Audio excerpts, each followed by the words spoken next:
चलें जी आगे लेके चलते हैं। वो मेरे ख्याल से उसने गलत ग्रुप पे भेज दिया था।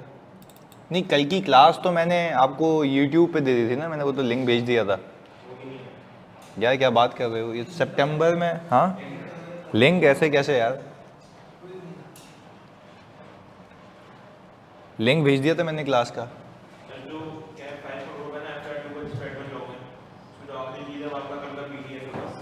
मैंने ही भेजा है ना, अभी देखते हैं। अच्छा, तुमने पता है क्या किया हुआ सौले, ये तुम्हारा देखा मैंने, तुमने सितंबर 23 के ग्रुप में भेजा हुआ है कोर्स टू कोर्स। वो तो पास हो गए ना।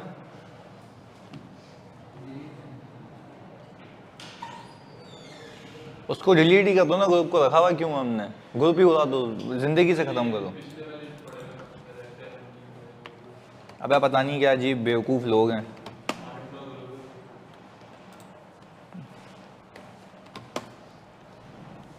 चले, खैर स्क्रीन ब्लर है, अभी सही करते हैं।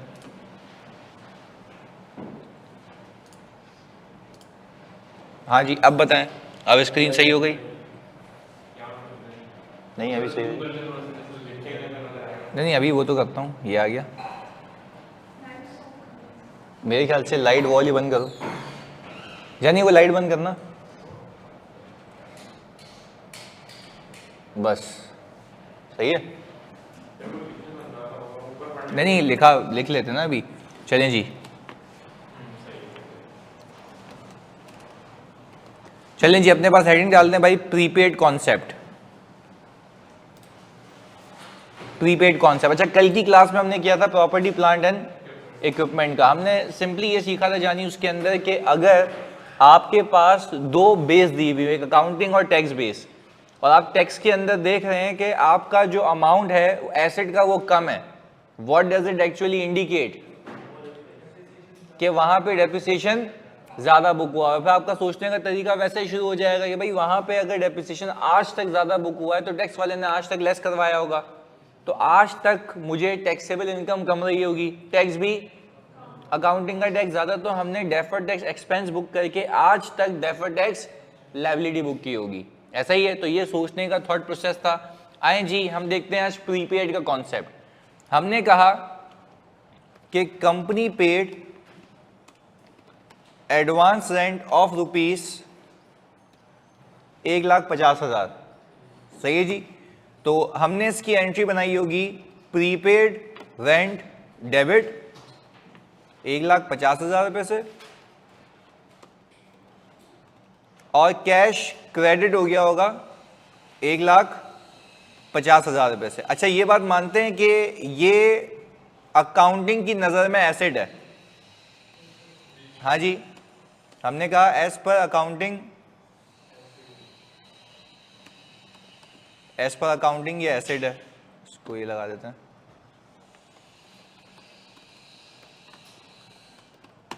एसेट है। सही जी। अच्छा, अब यहां पे हम आगे नीचे लिख रहा हूं मैं, assume that tax authorities allow deduction on cash basis. Assume करें कि भाई जो टैक्स अथॉरिटीज हैं वो अलाउ करती है डिडक्शन कैश बेसिस के ऊपर। अब हम जरा यहाँ पे सोचने का तरीका डेवलप करते हैं, इसमें नहीं समझ आया तो मुझसे हाथ के हाथ पूछ लेना अभी के अभी, क्योंकि हम एक एक चीज इसमें ऐड करते जाएंगे। अब फोकस हो गया। मैंने ये कहा कि सर अगर आप यहाँ पे फोकस करें, प्रीपेड के केस में सोचने का तरीका है प्रीपेड रेंट, तो मैंने कहा कि भाई हमारे पास अकाउंटिंग कैरिंग अमाउंट कितनी होगी, जल्दी बताओ? 1,50। मैंने कहा इसकी टैक्स बेस होगी 0। हाँ, अब जरा बात समझने की है, इसकी टैक्स बेस 0 इसलिए है, यहां पे लिख भी देता हूं कि टैक्स बेस इसलिए 0 है बिकॉज टैक्स वाले ने पेमेंट बेसिस पे एक्सपेंस मान लिया, तो उसके लिए एसेट नहीं हो सकता। भाई टैक्स बेस का मतलब क्या है? टैक्स वाले के हिसाब से किसी भी एसेट या लायबिलिटी की कैरिंग अमाउंट, जब वो कह रहा है कि मैंने पेमेंट बेसिस पे एक्सपेंस मान लिया तो उसके लिए एसेट नहीं है। यानी टैक्स वाले के लिए एंट्री क्या है पता है? Expense debit cash credit. तो उसके लिए जब एक्सपेंस है तो क्या हम कह सकते हैं, प्लीज सुनिएगा, उसके लिए एक्सपेंस है तो मतलब उसके लिए कोई एसेट क्रिएट नहीं हुआ। पहले बताओ यहां तक बात समझ आती है? तो सर अब इसको सोचने का तरीका, पहले ये बता दो ऑनलाइन वालों बच्चों, आप सब बच्चे, कि ये टैक्स बेस जीरो का कॉन्सेप्ट समझ आ गया कि why tax base is zero? क्योंकि उसके लिए कोई एसेट है ही नहीं। टैक्स बेस का मतलब होता है एसेट या लायबिलिटी की carrying amount as per tax authorities. चलिए जी, गुड हो गया। अब आगे सुने, मैंने ये कहा अब सोचने का तरीका है। सोचने का तरीका यह है, प्रीपेड के केस में क्या मैं कह सकता हूं आज तक टैक्स वाले ने मुझे इतना ही ज्यादा एक्सपेंस अलाउ किया हुआ है? भाई यूं समझ लेते हैं, आज तक जो मेरे लिए एसेट है वही आज तक उसके लिए एक्सपेंस है। वाई आई एम सेइंग आज तक? आप बोलेंगे बैलेंस शीट है, आप बोलेंगे एजेट है ना, दिस इज एजेट, तो ये जमा होता भी रहेगा तो आज तक है। यानी अगर हम वापस से इसको रिकॉल करें, हम समझें, क्या मैं ये कह सकता हूं बच्चों के आज तक जो हुआ हुआ है वो ये है कि आज तक मैंने 150 पे किया हुआ है जो मेरा आज तक एसेट है और उसका आज तक एक्सपेंस है। वापस से मेरा आज तक, उसका आज तक। अच्छा, अब सोचने का तरीका तुम खुद बताओगे, मैंने सोचने का तरीका सिखाया ना। उसका जब आज तक एक्सपेंस है तो उसने लेस करवाया होगा, उसने लेस करवाया होगा ना। टैक्स वाले से चलना है, सोचना उसके हिसाब से। जब उसने लेस करवाया होगा तो टैक्सेबल इनकम आज तक, टैक्स भी, अकाउंटिंग का टैक्स, तो यहां से वहां पहुंचने के लिए डेबिट एक्सपेंस उसके अगेंस्ट में लायबिलिटी, क्योंकि वो बिला वजह किसी इनकम को टैक्स होने से रोक रहा है। जब आगे जाके ये हमारा वाकई में एक्सपेंस बन जाएगा, टैक्स वाला इसको ऐड बैक करेगा, हम बोलेंगे ये सेविंग है तो लायबिलिटी रिवर्स करके इनकम बुक कर लूंगा। तो क्या हम ये कह सकते हैं यहां पर कि आपके पास ये जो डिफरेंस है, इस डिफरेंस के ऊपर आप लोग कंक्लूड कर रहे हैं मेरे साथ कि क्या बुक करेंगे, डेफर्ड टैक्स एसेट या लायबिलिटी? तो आपने कहा sir deferred tax liability book कर लेंगे, assuming that tax rate is 25%। कोई मसला? अच्छा, ये कौन सा बैलेंस आया है, या तो ओपनिंग या क्लोजिंग फॉर द ईयर? नहीं है। ऑनलाइन वालों क्लियर है यहां तक? जल्दी बताओ। अच्छा, व्हाट इफ मैं कहता टैक्स वाला भी अक्रूवल बेसिस पे अकाउंटिंग करता है, तो उसकी टैक्स बेस कितनी होती? 150। तो कोई डिफरेंस होता? आपके लिए भी एसेट होता, तो जब आपके लिए एक्सपेंस होगा उसके लिए भी एक्सपेंस होगा, तो कोई डिफरेंस नहीं होगा, कोई टेम्पररी डिफरेंस ही क्रिएट नहीं होगा। इसको कॉपी करें जल्दी से जानी, प्रीपेड के कॉन्सेप्ट को।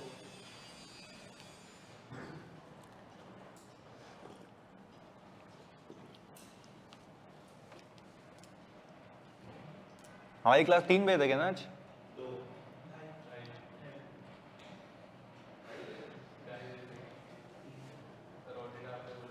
ऑडिट है ना, ऑडिट है ना। कल सवाल में मजा आया ऑडिट में? बेहतरीन था ना?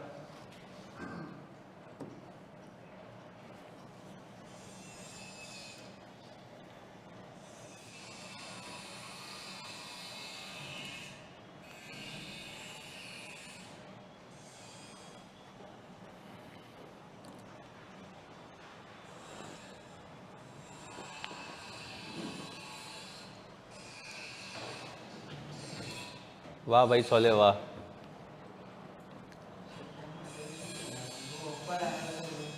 उसको डिलीट कर दो, और जितने भी पुराने ग्रुप है ना जो ये लोग मार्केटिंग के लिए यूज करते हैं, सबको डिलीट कर दे। जिसका मैं जो मेरा सब्जेक्ट है उसको डिलीट कर दे। बिला वजह कंफ्यूजन है, वो क्यों देखेगा चीजें? यूथ क्लब की उसमें मार्केटिंग हो रही है, उसका बच्चे को यूथ क्लब का क्या करना है यार?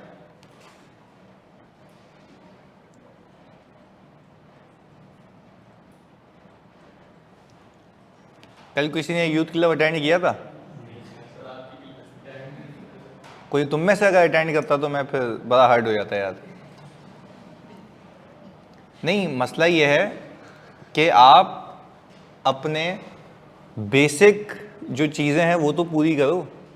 एक बच्चा मैंने कभी ज़िंदगी में उसको पढ़ते हुए नहीं देखा, मतलब इंतहाई फारिग बच्चा, कि नाम नहीं लेना चाहिए, मैं नाम लूँगा भी नहीं।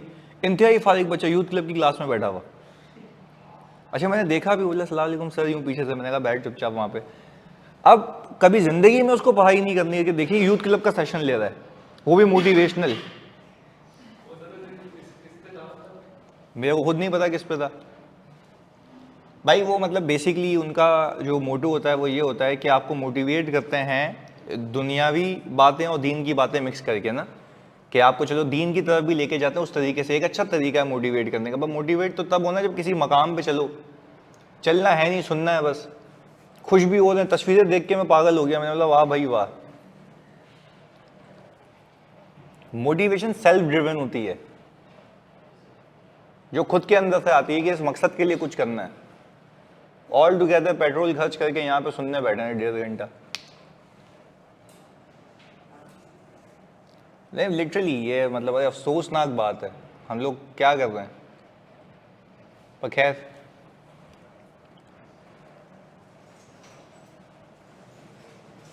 इंट्रिंसिक मोटिवेशन के लिए गली के कोने पे मस्जिद भी होती है, गेमिंग टूर्नामेंट भी हो रहा है। But this is not a university यार, this is a CA college. हाँ क्या कह रहे हो? हाँ पिकनिक विकनिक नहीं भाई, मैं नहीं कर रहा था पिकनिक, काम बहुत है जिंदगी में। खैर यहाँ तक हो गया जानी कॉपी, आगे लेके चलते हैं इसको। अच्छा अगेन आप अपने पास लिख लेंगे जानी कि अगर अगर अगर अगर ये अक्रूवल बेसिस पे चल रहा होता तो देयर इज नो डिफरेंस, आपका भी एसेट उसका भी एसेट चलेगा। हमने एक अगले कॉन्सेप्ट पे चलते हैं, ये पार्ट 2 है ना।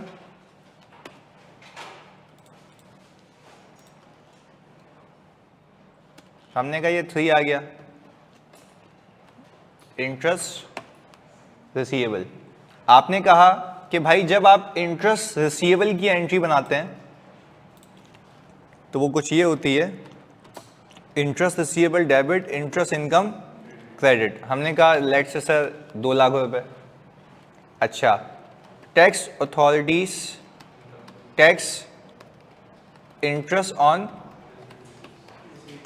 Received basis. सही है जी। अब इसमें सोचने का तरीका अलग होगा, और फिर बीच में जब मैं सवालात कराऊंगा लेंदी और फिर मैं पूछूंगा तो उसमें बिदकना नहीं कि सर ये क्यों पूछ लिया आपने। मैं लॉजिक के साथ पूछूंगा कि इसकी टैक्स बेस 0 क्यों है, इसमें सोचने का तरीका क्या है, ये सारी चीज़ें। वरना मैं ये भी कह सकता था कि अकाउंटिंग बेस ज़्यादा और टैक्स बेस कम हो, ये बुक कर लेना। तो लॉजिक डेवलप करने के मकसद है कि आप गलती ना करें। चलिए जी, हमने कहा कि हम अगर अकाउंटिंग कैरिंग अमाउंट रखें तो अकाउंटिंग कैरिंग अमाउंट आ रही है 2 लाख रुपए, यानी asset as per accounting, asset as per accounting. और हमने यहां पे लिख दिया यह है इंटरेस्ट रिसीवेबल। अच्छा इसकी जो टैक्स बेस है 0 है, रीजन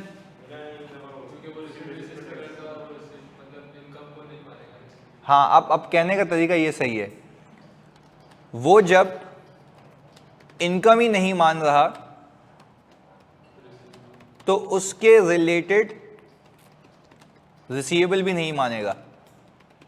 वो कह रहा है, टैक्स वाला क्या कह रहा है, बात समझिएगा। टैक्स वाला कह रहा है कि मेरी नज़र में कोई एंट्री नहीं बननी चाहिए, यानी मेरी नज़र में कोई एंट्री ही नहीं बननी चाहिए। ये कौन कह रहा है? टैक्स वाला। टैक्स वाला कह रहा है भाई तुमने रिसीव नहीं किया कोई एंट्री, मैं अक्रूवल को मान ही नहीं रहा ना। आप जब रिसीव करोगे तो कैश डेबिट इनकम क्रेडिट कर लेना, यानी अभी कोई एंट्री टैक्स वाला बोल ही नहीं रहा। यानी टैक्स वाले की नज़र में ना उसका क्रेडिट है ना डेबिट है। तो हम जब टैक्स बेस की बात करते हैं तो वो एसेट और लायबिलिटी होता है एज पर टैक्स अथॉरिटीज। तो टैक्स अथॉरिटीज कह रही है भाई मेरी नज़र में कोई भी एसेट नहीं है क्योंकि मैंने उसके क्रेडिट को नहीं माना, यानी इनकम के अगेंस्ट में जनरेट हुआ था ना एसेट। वो कह रहा है मैं इनकम को ही नहीं मान रहा तो मैं उसके रिसीवेबल को भी नहीं मानूंगा। अब सोचने का तरीका है, सोचने का तरीका डेवलप करते हैं। सोचने का तरीका जानी यह है कि हम ये देखें, अगर क्या मैं कह सकता हूं, यहां पे लिख भी देता हूं, आज तक क्यों कह रहा हूं, एज हमने कहा आज तक जो हमारे लिए इनकम है उसके लिए कुछ भी नहीं है। मतलब मैं तो थिंकिंग पैटर्न डेवलप कर रहा हूं, आज तक हमारे लिए जो इनकम है उसके लिए कुछ भी नहीं है। सही है जी। तो बच्चों आज तक जो मेरे लिए इनकम है उसके लिए कुछ भी नहीं है, तो इसका रिजल्टिंग आंसर ये है कि आज तक वहां पे टैक्सेबल इनकम कम है। मैंने जब इनकम बुक की होगी उसने लेस करवाया होगा, जब इनकम बुक की होगी उसने किसी इनकम को टैक्स होने से रोका होगा। हम कहेंगे उस पर टैक्स होना चाहिए, तो हम बुक किया होगा आज तक डेफर्ड टैक्स एक्सपेंस, उसके अगेंस्ट में डेफर्ड टैक्स लायबिलिटी।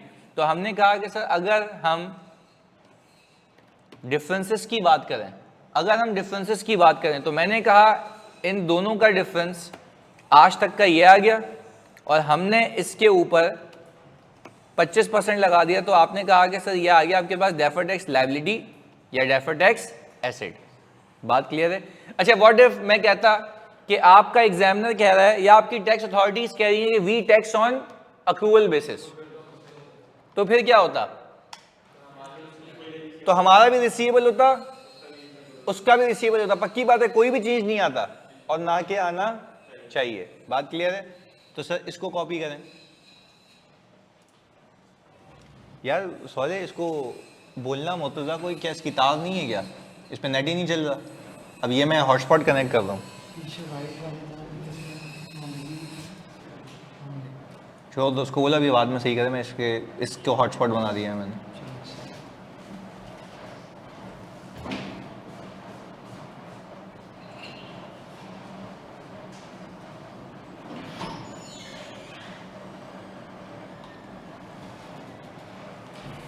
हाँ, यहाँ से कॉपी करने जानी।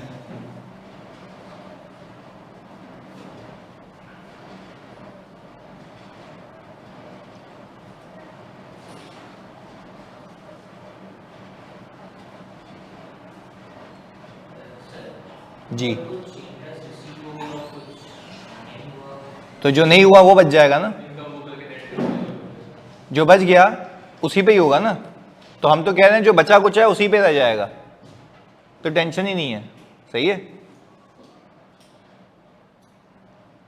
भाई, हम तो कह रहे हैं एज एट का मतलब क्या है, अब जो होना चाहिए, तो जो हो चुका वो तो खुद ही रिवर्स हो जाएगा। सही है? ऑनलाइन वाले जानी बता दो जल्दी से, बात क्लियर है ये वाली, जल्दी से जाने मन, प्लीज प्लीज बोलो। ओके,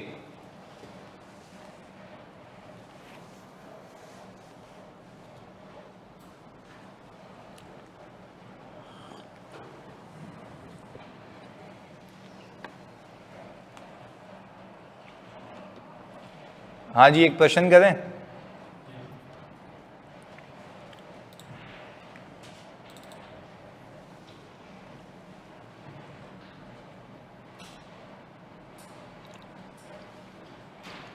चलो तीनों मिला के देते हैं।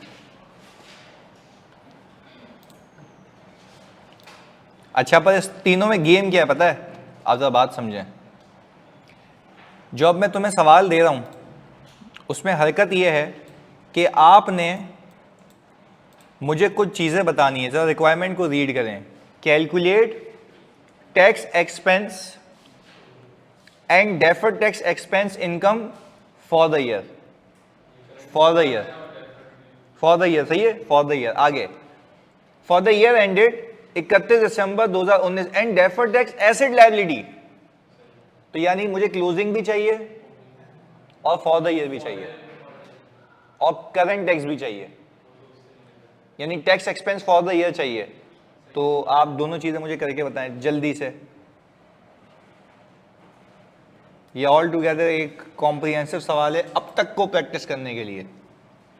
जी ताहा, बोलें।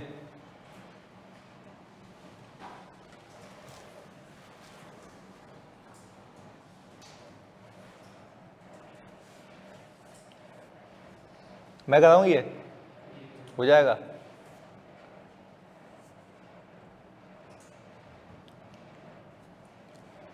अगर आपसे ओपनिंग डेफर्ड टैक्स निकले, अच्छा लग रहा हूं मैं। सही है, क्लास के बाद फारिग हूं। थैंक यू भाई।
क्लोजिंग 4 लाख रुपए, लाइबिलिटी फॉर ये निकाल रहे हो।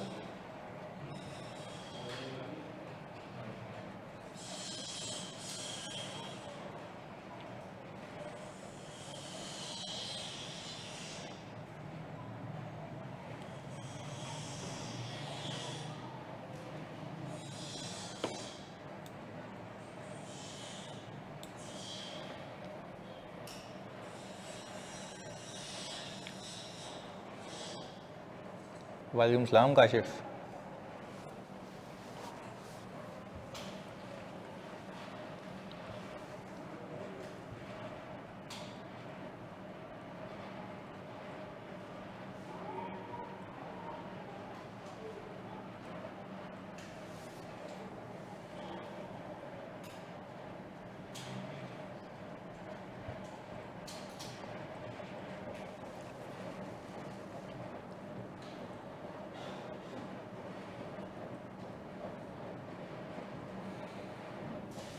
हाँ बिल्कुल, अभी बताऊंगा ना।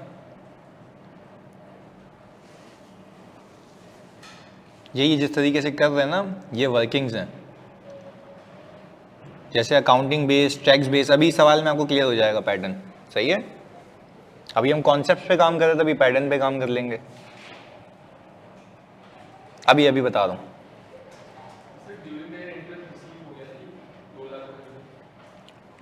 कौन सा इंटरेस्ट रिसीव्ड? हाँ बिल्कुल,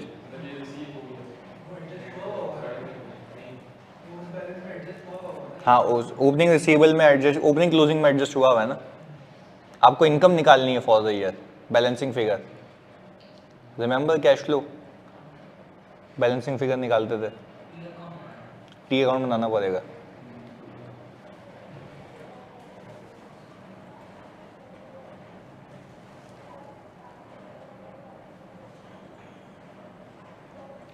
काशिफ कल की मैंने रिकॉर्डिंग ना वो YouTube पे अपलोड कर दी थी, असल में रात को इशू था इसलिए। अभी मैं बस अभी अपलोड करवाने के लिए दे दी है।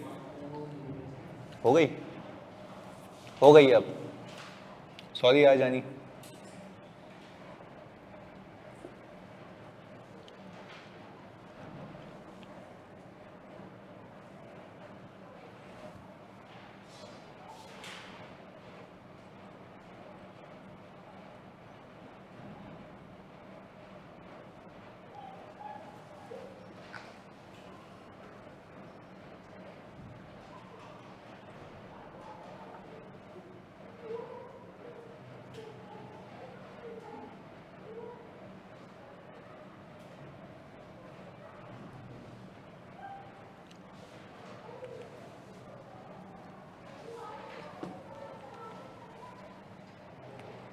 हाँ जी करें।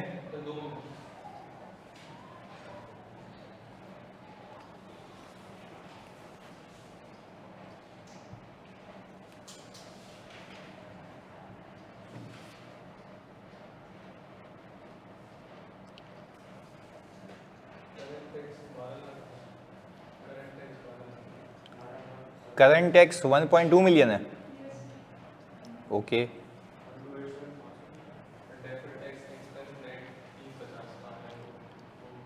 सही है। चलें हम सबसे पहले यहाँ पे मासूमाना डी अकाउंट्स बना लेते हैं। हमने कहा सबसे पहले सर पीपी, और पीपी का अकाउंटिंग के लिहाज से ओपनिंग कितना गिवन है जानी? 3.5 मिलियन।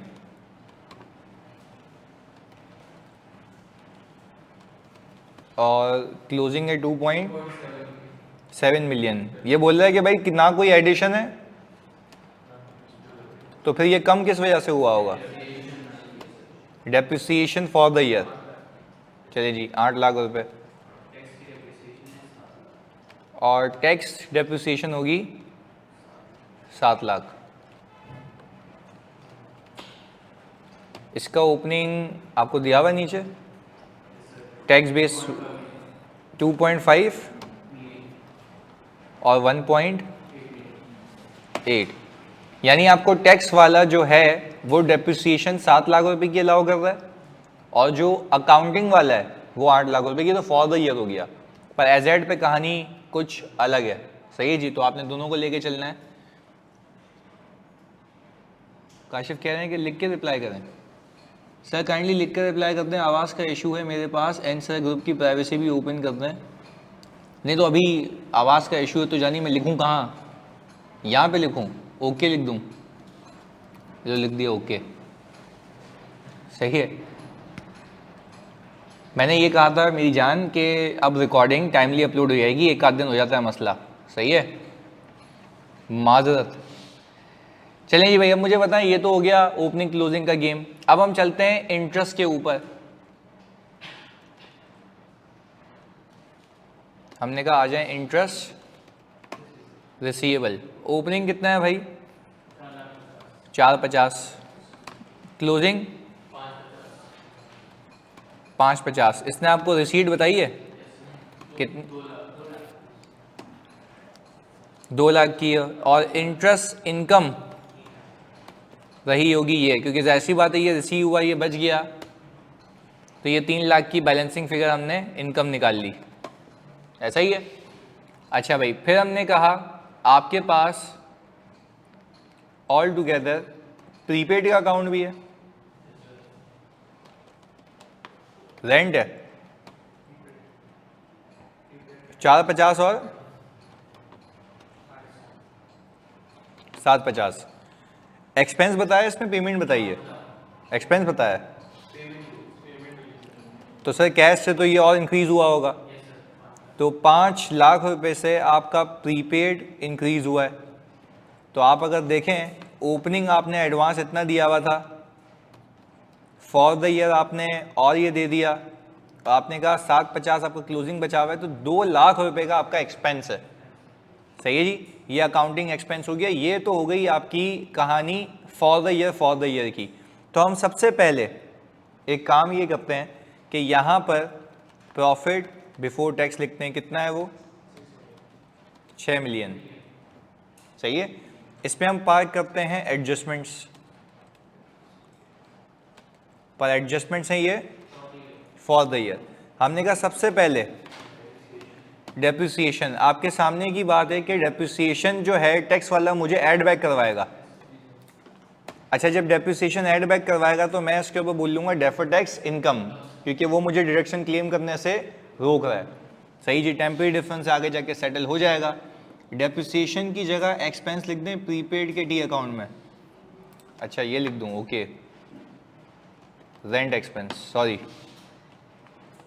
चलें जी आगे। अब मुझे बताएं, डेप्रिसिएशन के बाद आपने कहा कि आपके पास यहां पे आ रहा है इंटरेस्ट का अकाउंट।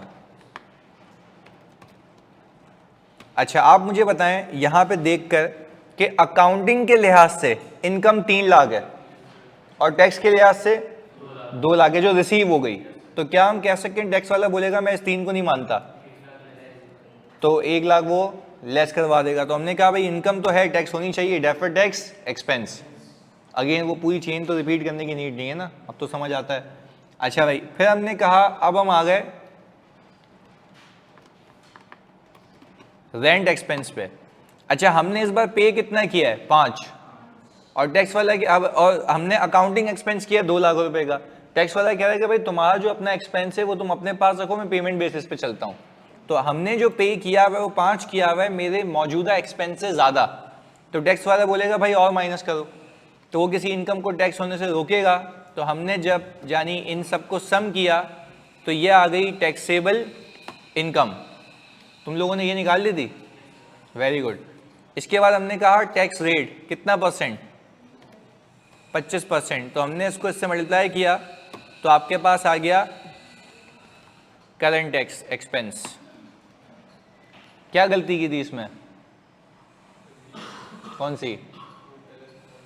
गलत हो गया था थोड़ा सा। चलें जी, अब अगर मैं आपको बोलूं कि हम अगर रिकंसिलिएशन बनाएं, ये भी नोट का पार्ट होता है। अच्छा, रिकंसिलिएशन को हम लिखते हैं, मैं आपको अकाउंटिंग में बता रहा हूँ, आप किसी भी, मैं आपको 1-2 फाइनेंशियल्स के नाम बताऊंगा, वो खोल के देखना जाकर।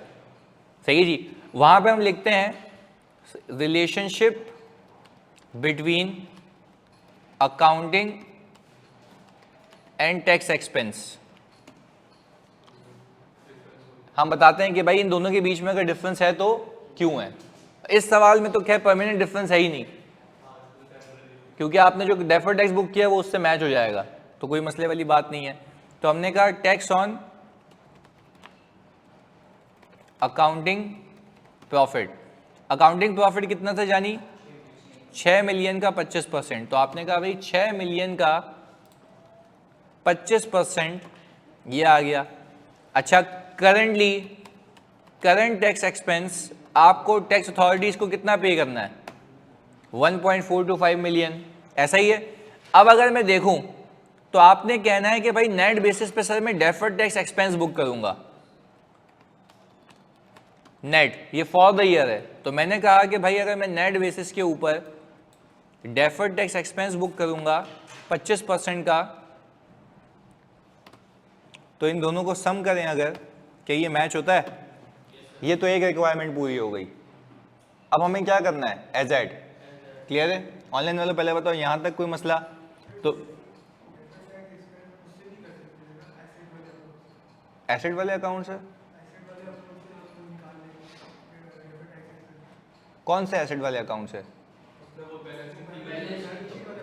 हाँ, बैलेंस शीट अप्रोच से निकाल सकते हो बिल्कुल, बट ये है कि हम यहाँ पे फॉर द ईयर को अलग से लेके चल देना समझाने के लिए, रिकंसिलिएशन भी तो बनानी है। करंट टैक्स नहीं आएगा ना, फिर करंट टैक्स के लिए तो वर्किंग करनी पड़ेगी, सही है? ऐसे देखो, आपको पता है ना कि 1 लाख रुपए पे डेफर्ड टैक्स इनकम है और 4 लाख रुपए पे डेफर्ड टैक्स एक्सपेंस है, तो नेट क्या बुक होगा? Deferred tax expense. तो मैंने नेट डेफर्ड एक्सपेंस बुक कर लिया 75,000 का। यानी आप यूं करें, 1 लाख रुपए पे डेफर्ड टैक्स इनकम, इन दोनों पे डेफर्ड टैक्स एक्सपेंस, तो कितने पे ये टोटल डिफरेंस है, हाँ ना? तो टैक्स भी तो लगेगा। देखो हमने तो सीखा यही है ना भाई, ये वो डिफरेंसेस हैं। देखो इसको यूं समझो, ये 1 लाख रुपए का ऐसा डिफरेंस है जो उसने मुझे टैक्स की माफी नहीं दी, तो मैंने क्लेम कर ली डेफर्ड टैक्स इनकम बुक करके। तो क्लेम करूंगा तो रेट भी तो लगाऊंगा, ये डिफरेंस के ऊपर रेट का डिफरेंस है। अब ये समझो, ये इंटरेस्ट इनकम ऊपर शामिल है जबकि नीचे शामिल नहीं है, क्योंकि टैक्स वाला किसी इनकम को टैक्स होने से रोक रहा है। तो इसी के ऊपर टैक्स ज्यादा है, इसी के ऊपर नीचे टैक्स कम है, तो हमने डेफर्ड एक्सपेंस बुक कर लिया रेट लगाकर। सही है, रेट तो लगेगा ना, टैक्सेशन हो रही है, डिफरेंस का तो नहीं है। चलें जी, अब हमने कहा कि भाई इसके बाद आ जाए आप बैलेंस शीट अप्रोच पे। ये सिखा देता हूं आपको बैलेंस शीट अप्रोच। अच्छा, बैलेंस शीट अप्रोच में पहले मैं ओपनिंग बैलेंसेस पे काम कर लेता हूं आप लोगों के लिए, ऑल्दो रिक्वायर्ड नहीं है। अब सवाल को सॉल्व करने का पैटर्न ये है, अकाउंटिंग कैरिंग अमाउंट लिखें, टैक्स बेस लिखें, डिफरेंस लिखें और लिख दें या तो उसके ऊपर डेफर्ड टैक्स लायबिलिटी है, बस ये फॉर्मेट है इसको सॉल्व करने का, और लाइन बाय लाइन चलते रहें। सर अगर accounting tax plus minus permanent difference less तो करंट टैक्स निकाल सकते हैं? हाँ बिल्कुल निकाल सकते हैं मात, बिल्कुल निकाल सकते हैं। अच्छा भाई, आपने कहा सबसे पहले प्रॉपर्टी प्लांट एंड इक्विपमेंट,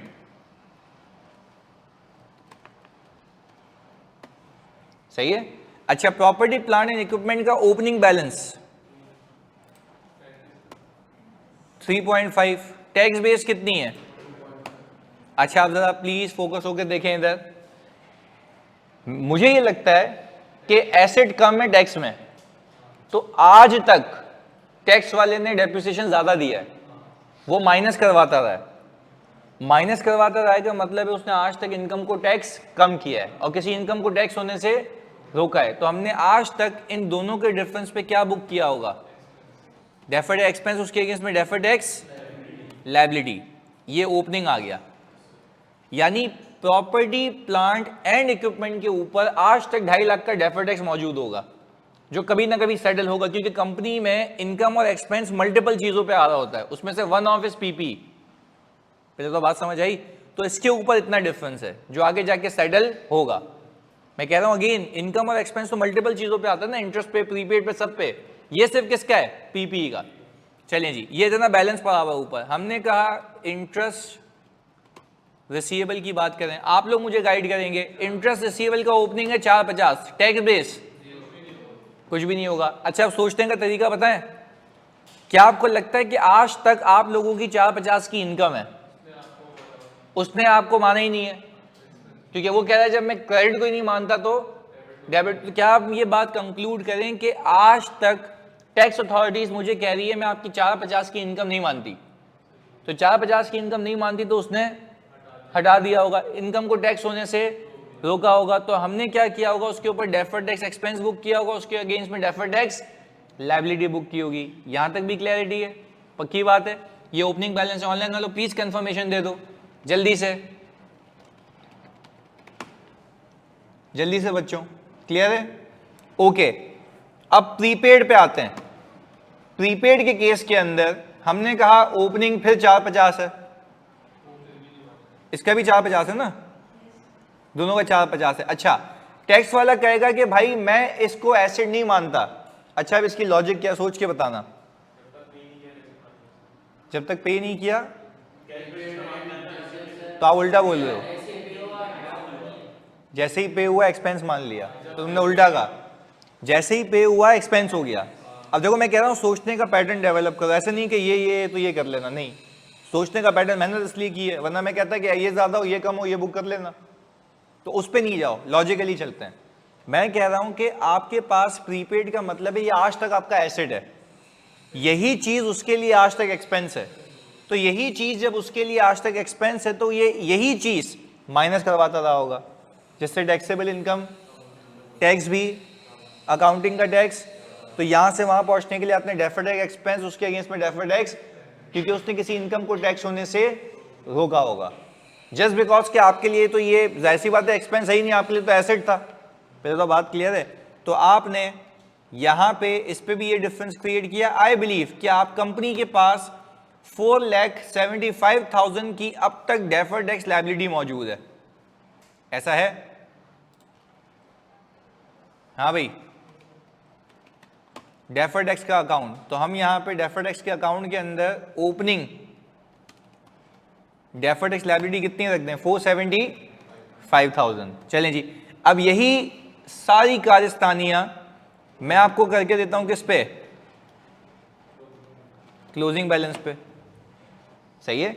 अच्छा भाई, क्लोजिंग बैलेंस के लिए भी ये तीन ही चीजें हैं, कोई नया आइटम तो नहीं आया ना? हाँ जानी? हाँ नहीं, पर हम तो एजेड पे जा रहे हैं ना, क्योंकि डिस्क्लोजर में आपको बताना होता है कि एजेड पे किस किस आइटम पे क्या क्या डिफरेंस है, ये भी डिस्क्लोजर रिक्वायरमेंट है।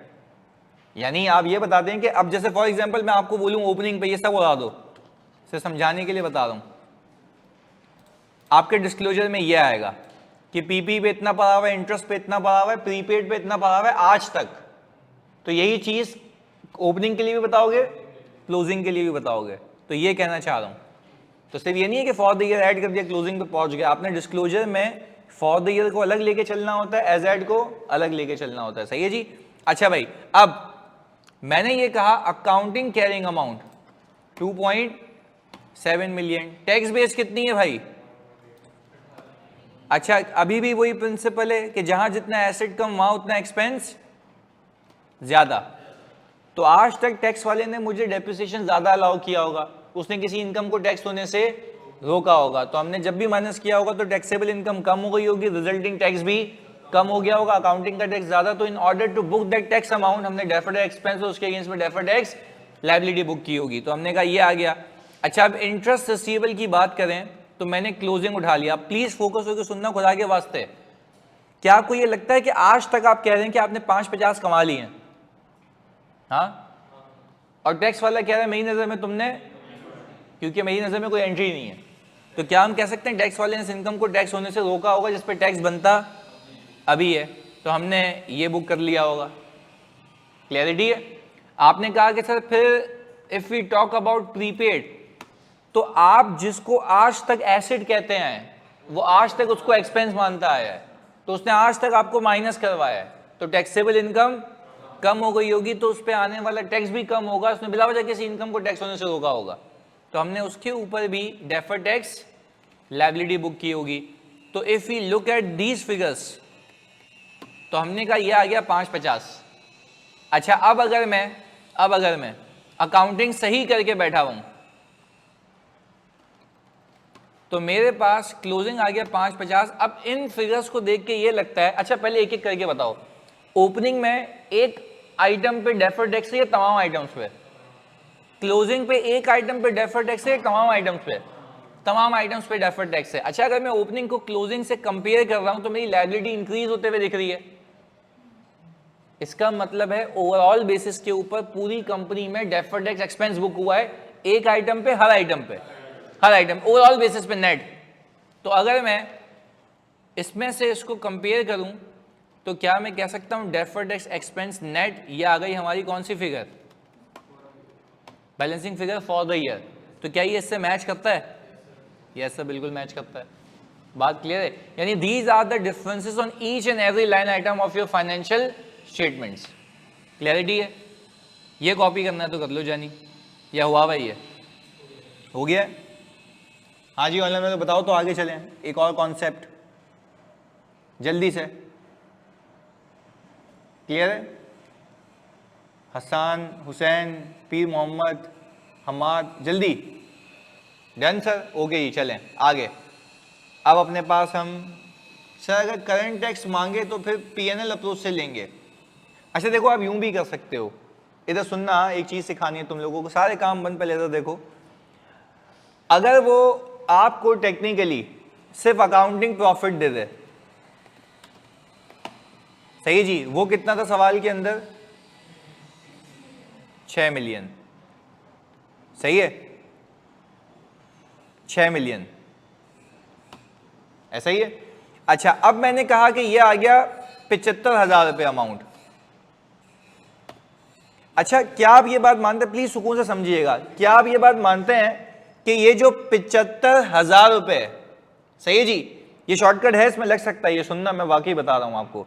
अभी मकसद क्या है? टैक्सेबल इनकम निकालना without using PNL approach, without using, shortcut है, शॉर्टकट बता रहा हूं। अच्छा आपने अगर ओपनिंग क्लोजिंग निकाल लिया और फॉर द ईयर का डेफर्ड टैक्स एक्सपेंस निकाल लिया नेट, तो आपको ये बात पता है, प्लीज सुनना, करंट टैक्स नहीं, अभी बिल्कुल सुकून से सोचना है जिस तरीके से मैं सोचने का बोल रहा हूं। आपको क्या ये बात पता है कि ये जो 75,000 रुपये है फॉर द ईयर के डिफरेंसेस का एक परसेंटेज है? सही जी, यहां पे लिख भी देता हूं आप लोगों के लिए। मैंने कहा सर ये जो अमाउंट है, ये वाली, जिसको अभी मैं यहां पे थोड़ा सा शशके में लिख रहा हूं,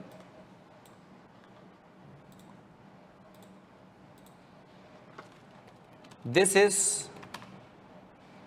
द परसेंटेज या tax percentage of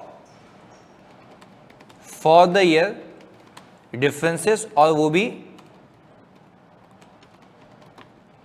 temporary differences. अगर आप इस बात से इख्तिलाफ रखते हैं तो मुझे बता दें। मैंने एक चीज लिखी है कि ये जो अमाउंट है, प्लीज सुनिएगा बहुत फोकस के साथ, तुम लोगों के लिए बता रहा हूं ये चीज, ये जो अमाउंट है 75,000 रुपए की, ये क्या शो कर रही है? नहीं, मैं जैसे मैं बोल रहा हूं वैसे सुनना है, समझना है और फिर आगे जाना है। ये 75,000 रुपए ये शो कर रहा है कि ये फॉर द ईयर के जितने भी डिफरेंसेस हैं उसका एक परसेंटेज है, और वो भी टेम्पररी डिफरेंसेस का परसेंटेज। इस बात को समझ के एब्जॉर्ब करना हो रहा है? टेम्पररी डिफरेंस पे ही डेफर्ड टैक्स बुक होता है ना। अगर परमानेंट डिफरेंस होता तो क्या उसके ऊपर डेफर्ड टैक्स बुक होता या कुछ भी नहीं होता? तो मुझे तो कॉन्सेप्ट को इंटैक्ट रखना है ना, ऐसे ही थोड़ी ना 20 नंबर का सवाल आता है। तो हम तो एक चीज लेके चल रहे हैं। मैं अगेन कह रहा हूं, हमने पहली क्लास में सीखा था कि हम डेफर्ड टैक्स किस पे बुक करेंगे? टेम्पररी डिफरेंसेस पे। परमानेंट डिफरेंस पे इसलिए नहीं होता क्योंकि ना वो आज टैक्स करेगा, तो मैं ये कह ही नहीं सकता कि आज होना चाहिए बाद में करेगा, ऐसा तो है ही नहीं सीन, या आज डिडक्शन नहीं दे रहा आगे देगा, ऐसा तो कोई है ही नहीं सीन। अब वापस से, क्या इस बात को मानते हो कि ये 75,000 रुपये जो आपके पास इस अकाउंट में आ रहे हैं वो डेफर्ड टैक्स एक्सपेंस है, और डेफर्ड टैक्स एक्सपेंस निकलता है डिफरेंस पे। कौन से डिफरेंस पे?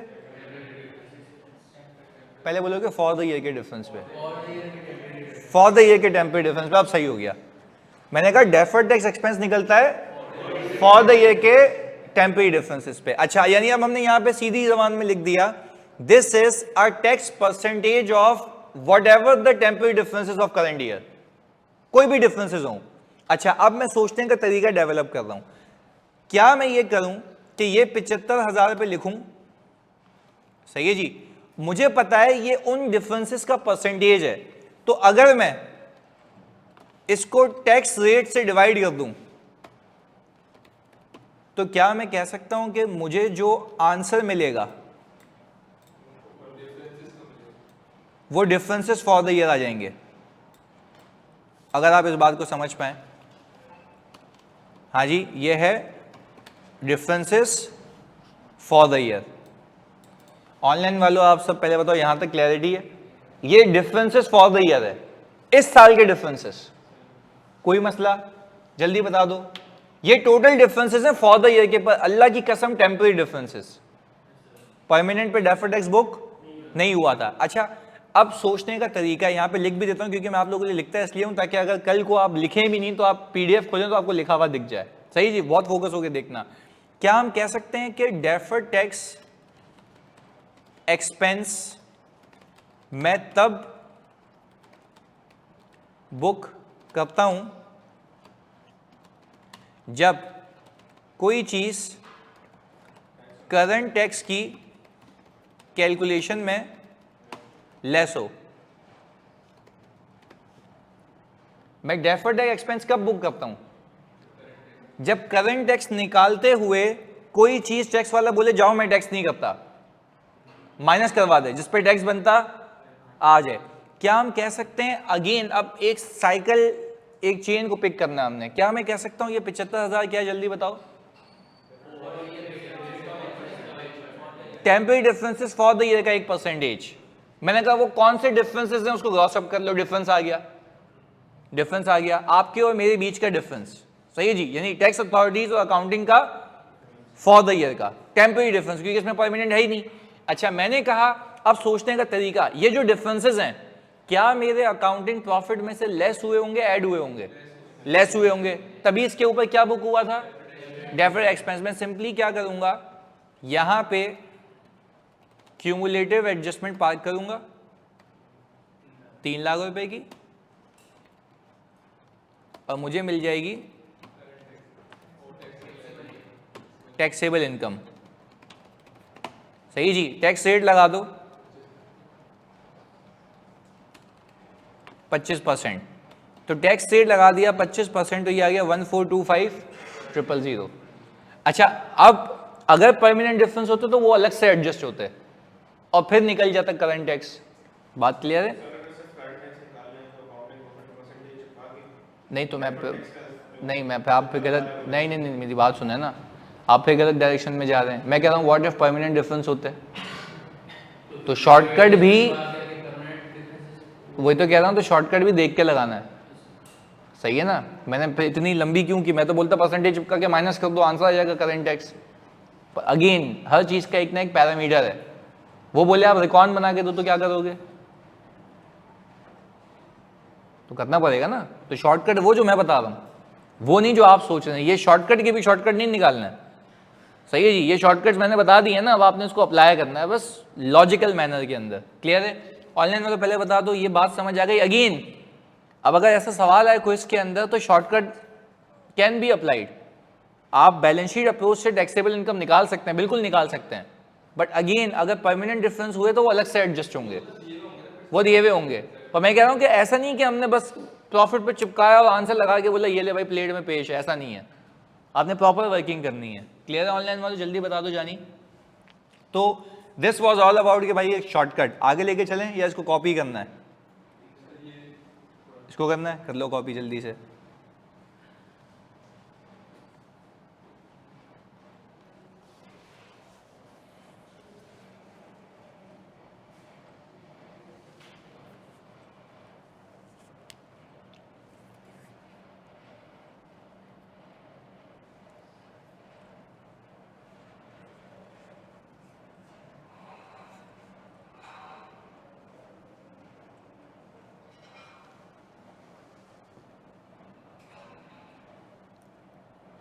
अच्छा PDF शेयर कर दूं, अभी चलें आगे? बस 2 मिनट इन लोगों ने शुरू कर लिया है, दस्ती कर लेंगे, 2 मिनट बस।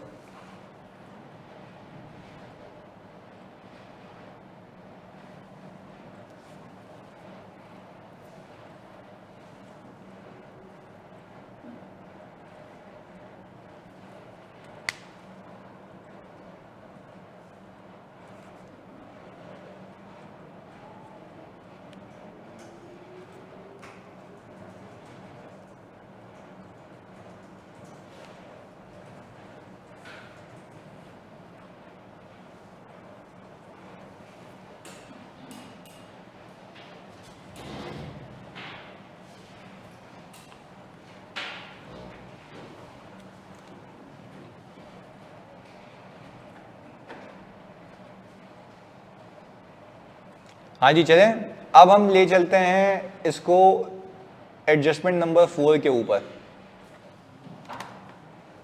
सही है जी, आ जाए जी एडजस्टमेंट नंबर 4। अच्छा अब हम, बल्कि 5 है ना, हमने पहले PP किया, फिर प्रीपेड 4 है। अच्छा भाई, हमने कहा अब आ जाएं आप इंटरेस्ट पेबल के ऊपर।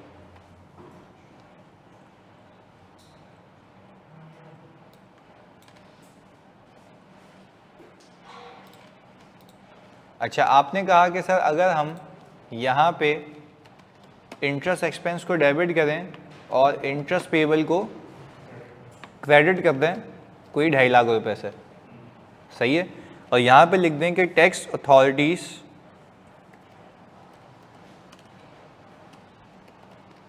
Allow deduction of expense when paid. इसको इंटरेस्ट एक्सपेंस कर लेते हैं, व्हेन पेड। वो कह जब पे करोगे तब आना। चलिए जी, हमने कहा पर as far as the balance sheet is concerned, तो हम करेंगे ये कि भाई अकाउंटिंग और टैक्स बेस उठा लें।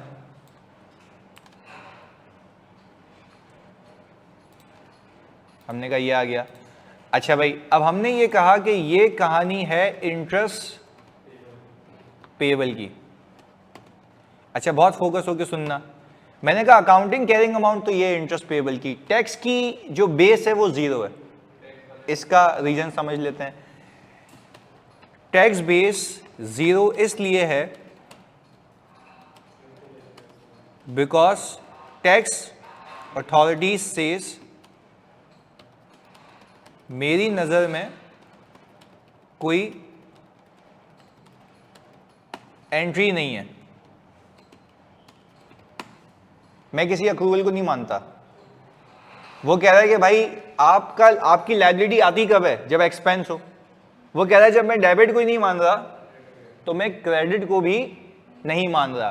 तो सर हमने ये बात यहां से समझी कि जब वो डेबिट को नहीं मान रहा तो मतलब उसके क्रेडिट को भी नहीं मान रहा, तो इसीलिए आज तक इसकी टैक्स बेस 0 है। व्हाई आई एम सेइंग आज तक, एज एड है। अच्छा अब जरा बात समझें, क्या हम ये कह सकते हैं समझने के पर्सपेक्टिव से कि आज तक टैक्स वाले ने एक्सपेंस नहीं माना, इसको ऐड बैक करवाया होगा? तो सर क्या हम यहाँ पे लिख भी देते हैं कि आज तक टैक्स वाले ने इसे एक्सपेंस नहीं माना, तो आज तक वो ऐड करवाता रहा होगा, तो टैक्सेबल इनकम क्या हो गई होगी? ज्यादा। तो आज तक जानी जब वो ऐड करवाता रहा होगा तो टैक्सेबल इनकम हो गई होगी ज्यादा। तो हमने कहा तो टैक्सेबल इनकम हो गई होगी ज्यादा, उसके ऊपर आने वाला टैक्स भी ज्यादा। और सर अकाउंटिंग का टैक्स, इसलिए हमने डिडक्शन क्लेम करने के लिए क्या बुक की होगी? Deferred tax income. Very good, deferred tax income and asset book किया होगा। पर ये आज तक की कहानी है, क्योंकि देखिए लॉजिकल बात है ना। वो कह रहा है कि भाई मैं आपको एक एक्सपेंस नहीं मान रहा, वो कह रहा है इसकी डिडक्शन आगे दूंगा, जबकि बनती तो इस साल है ना, अकाउंटिंग मैचिंग कॉन्सेप्ट के हिसाब से एक्सपेंस इस साल का, तो सेविंग भी, तो हमने डेफर्ड टैक्स इनकम बुक करके एसेट क्रिएट किया होगा, क्योंकि जब आगे जाके वो मुझे वाकई में इसकी डायरेक्शन देगा, जब मैं पे करूंगा तब मैं कहूंगा कि भाई ये मेरी नजर में सेविंग है ही नहीं, तो मैं एसेट को रिवर्स करके क्या बुक करूंगा उस वक्त, एक्सपेंस।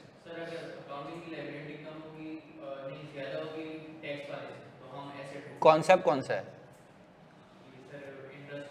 नहीं, तो मैं ये तो कह रहा हूँ ना, ये वाला तो मैं सिखा ही नहीं रहा कि इसकी लायबिलिटी कम होगी उसकी ज्यादा होगी, मैं तो ये सोच ही नहीं रहा ना, मैं तो बोल रहा हूँ कि लॉजिकली सोचो। नहीं, टैक्स वाला कह रहा है कि जब पे करोगे तब मैं एंट्री मानूंगा, बस।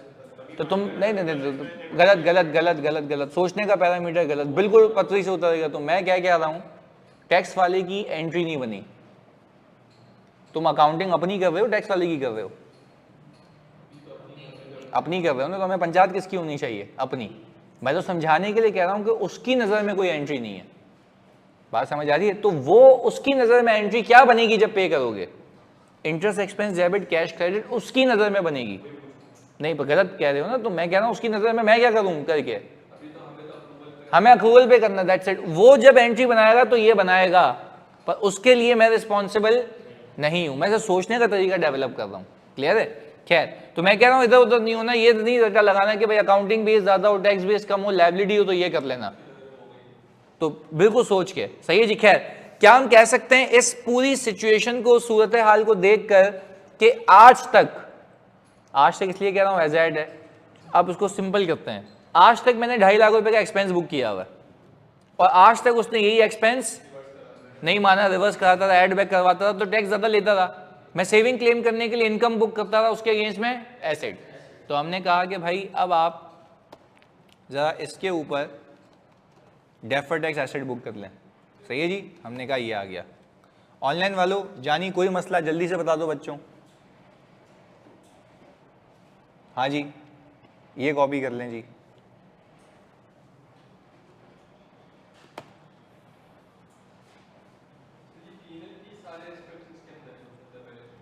यस, क्योंकि मैं अभी आपको एक चीज़ सिखाता हूँ ना, अभी देखो पीएनएल से कैसे कनेक्ट करूँगा इसको वापस। देखो सिंपल उसूल है, बच्चों को ये बताया ही नहीं जाता, ना ये बच्चों को पता होता है, क्योंकि बेसिस ऑफ कंक्लूजन है। भाई टैक्सेशन किस चीज़ की होती है? इनकम और एक्सपेंस की। तो everything that has a relation to PNL will be considered for taxation. हर चीज का इंपैक्ट अगर पीएनएल पे है, तो अगर उसका इंपैक्ट पीएनएल पे है तभी तो उसकी टैक्सेशन है, अगर पीएनएल पे नहीं है।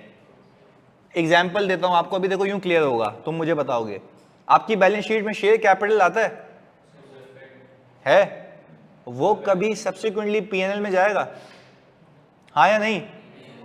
उस पे डेफर्ड टैक्स आएगा? नहीं। It does not have any impact on PNL. PB पे क्यों आता है? उसका एक्सपेंस जाता है। प्रीपेड का क्यों आता है? इंटरेस्ट का क्यों आता है? बात समझ आई? तो this is how you think.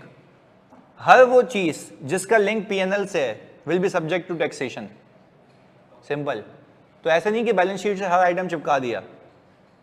बात समझ आ रही है? Relevant item. चलो एक और चीज तुमसे पूछता हूं, मैंने लोन लिया बैंक से।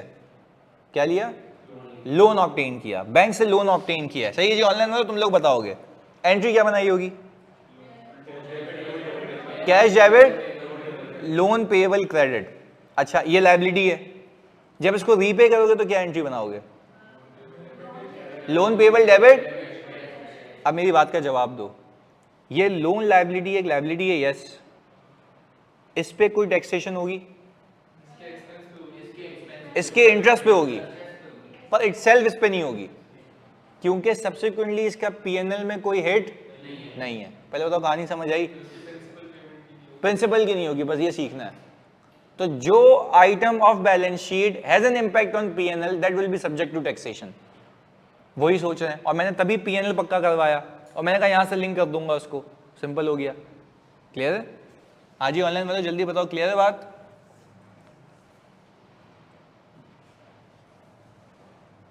गुड।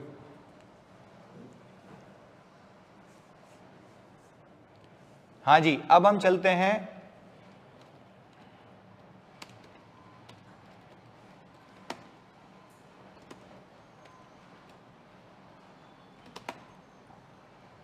Unearned income. अच्छा, what do you mean by unearned income sir? उल्टा बोल दिया, रिसीव हो गई है कमाई, एडवांस इनकम है। तो हमने कहा अच्छा भाई, हमने कहा कि cash debit unearned income credit, सही है जी। हमने कहा सर लेट से 3 लाख रुपए, ऐसा ही है। अब फोकस होके देखिएगा, उसमें सोचने का, देखो मैं कह रहा हूं सोचने का तरीका अलग है, ये नहीं सोचोगे लाइबिलिटी ये आंसर ये आ जाएगा।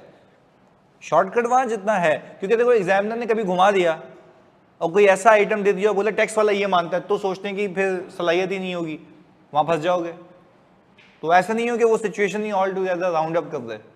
तो इसलिए बहुत सुकून से समझो इस चीज को। मैं तो आपको बेसिस बता रहा हूँ ना, मेरे लिए बहुत आसान था भाई कि मैं टैक्स बेस अकाउंटिंग बेस बोलते चलो भाई निकलो हो गया, पर उसके पीछे क्रक्स तो समझ। आप देखो तुमने लिंक किया इसको पीएनएल से, तो समझ आ रहा है कि पीएनएल में क्या हो रहा है, बैलेंस शीट में क्या हो रहा है। बैलेंस शीट में आज तक का होगा, पीएनएल में डिफरेंसेस आ रहे होंगे फॉर द ईयर के, सिंपल वो टैली होते जाएंगे और एक वक्त आएगा जब वो जीरो हो जाएंगे, सेट क्रिएट होंगे सेट, तभी तो ये नॉन करंट में आता है, ये कभी भी करंट में नहीं आता, क्योंकि यू नेवर नो कब सेटल होगा। डेफर्ड टैक्स है ना, तो हमेशा किस में आएगा ये, नॉन करंट में, या एसेट हो या लायबिलिटी हो। क्लियर है? आगे चलें जी। अब हमने कहा cash debit unearned income credit. अब यहां पे लिख रहे हैं tax authorities says whenever you receive rent it will be subject to tax। सही है, ये कर लिया मैंने, अनअर्न्ड रेंट। अच्छा भाई, अब टैक्स वाला कह रहा है कि भाई आपने रिसीव कर लिया, मेरी नजर में क्या है ये इनकम है। अब जरा गेम समझते हैं यहां पर। अच्छा, हमने कहा ये आ गया अनअर्न्ड रेंट। क्या आप ये मानते हैं कि आपके लिए ये 3 लाख रुपए लायबिलिटी है? हमारी लायबिलिटी है, हमारे लिए लायबिलिटी है।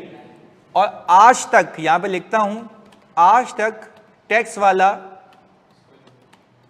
जब जब हमने रिसीव किया तब तब वो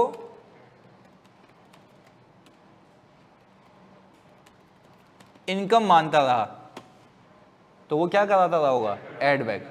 चलें जी, जब वो एड बैक करवाता रहा होगा तो टेक्निकली उसने मुझसे करंट टैक्स लिया होगा ज्यादा, तो टैक्स भी अकाउंटिंग का टैक्स। हम तो कहेंगे कि इसके ऊपर आप टैक्स ले लें आपके हिसाब से, पर टैक्स बनता नहीं है, तो हमने सेविंग क्लेम की होगी, डेफर्ड टैक्स इनकम बुक किया होगा, उसके अगेंस्ट में आज तक डेफर्ड टैक्स, क्योंकि अकाउंटिंग के लिहाज से, जल्दी बताओ अकाउंटिंग के लिहाज से ये इनकम कब बनेगी? वेरी गुड, अगले साल बनेगी।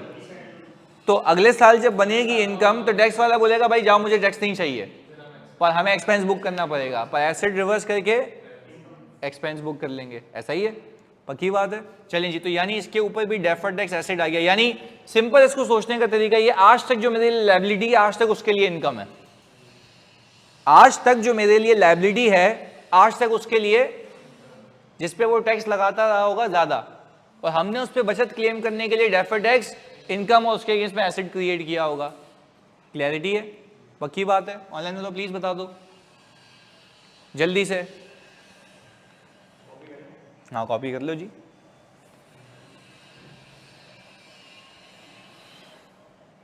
अभी हम पास पेपर के करीब जाते हुए हैं, कॉन्सेप्ट ही हो रहे हैं ना ये। अच्छा, यानी ये बात तो क्लियर हो गई ना कि बैलेंस शीट के हर लाइन आइटम पे नहीं चिपकेगा। अच्छा, जो आपके बैलेंस शीट में कैश एंड बैंक बैलेंस आ रहा होता है उस पर डेफर्ड टैक्स आएगा क्या? टैक्स वाला ये कहेगा मेरी नजर में तेरे पास कैश इतना नहीं बढ़ा हुआ, सही है। कैश एंड बैंक तो रिजल्टेंट होता है। अच्छा, एक बच्चा तुम्हें बोले कि रिटेन अर्निंग पे डेफर्ड टैक्स आएगा, वो तो होता ही आफ्टर टैक्स है, सारी मेहनत उसी के लिए कर रहे हैं, उसी में तो प्रॉफिट जा रहे हैं, सारी मेहनत किसके लिए कर रहे हैं? रिटेन अर्निंग के लिए। तो ऐसे नहीं कि उस पर भी लगा दे तो टैक्स पे टैक्स हो जाएगा, सही है। तो ये ख्याल रखना आप लोगों ने, यानी एक क्लियर आइडिया है कि आपने बैलेंस शीट से भी चल रहे हैं तो तमीज से कि भाई हर चीज is not subject to taxation. अच्छा चलो एक मजे की बात बता दो खाली समझने के लिए, लीज पे आता है? लीज पे भाई आरओ यूए पे भी आएगा, लीज लायबिलिटी भी आएगा। क्यों? क्योंकि उसके ऊपर इंटरेस्ट लगता है।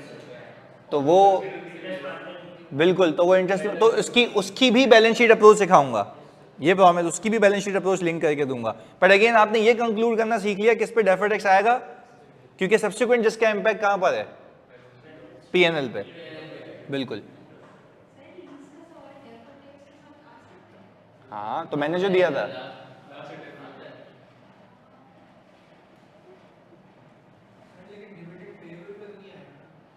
नहीं, dividend payable is not your expense, वो तो ऑलरेडी आफ्टर टैक्स है, सही है,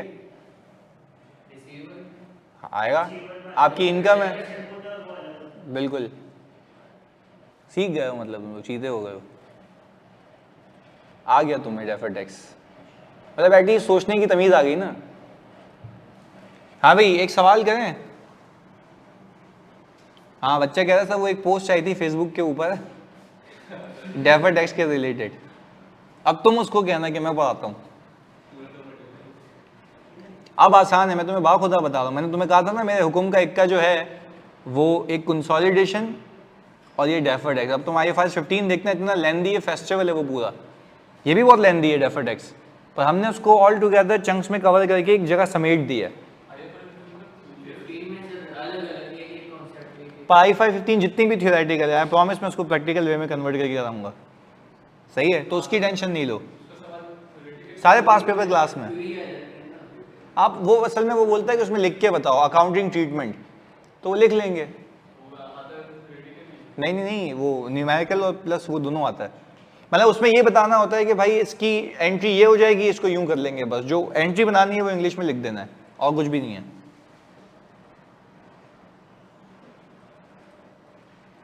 सही है, हाँ इसके बाद IFRS 15 करेंगे, बिल्कुल। चलिए जी एक सवाल करते हैं जानी, जिसमें अब तक के सारे कॉन्सेप्ट्स होंगे। तो हमने कहा कि सर वो सवाल कहाँ गया यार, ये रहा, ये बस आपको तकरीबन इतना सा सवाल है।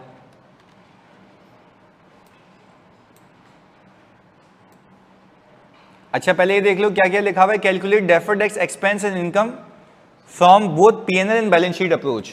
तो यानी आपने ओपनिंग पे भी काम करना होगा, विजिबल है? चलें जी, ऑनलाइन वाला विजिबल है? गुड, मैं कर रहा हूं या कर लेंगे? Requirement deferred tax expense income balance sheet और पीएनएल दोनों अप्रोच से निकालना है। डेफर्ड टैक्स सही है, मैच होना चाहिए।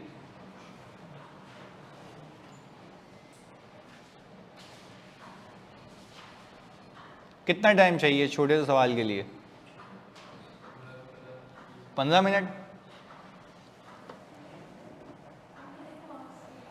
ये आता है 18 नंबर का, पर खैर ये तो मैंने अभी बिल्कुल खाली अब तक के कॉन्सेप्ट्स का बनाया है, तो यू कैन कॉल इट कि ये आपका 10 नंबर का होगा।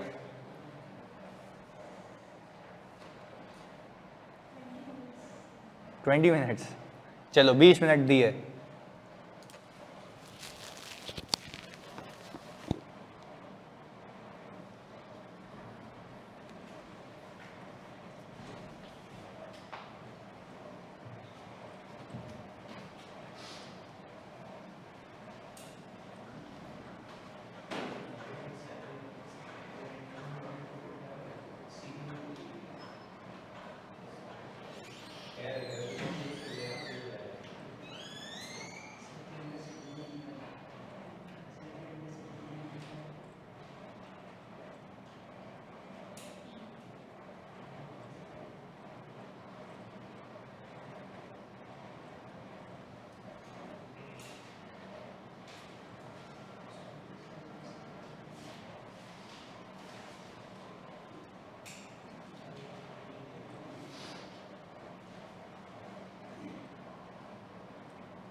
बोला है एक थोड़ा सा कोर्स आगे बढ़ गया ताकि बैठ के भी रिकंसाइल कर लेंगे।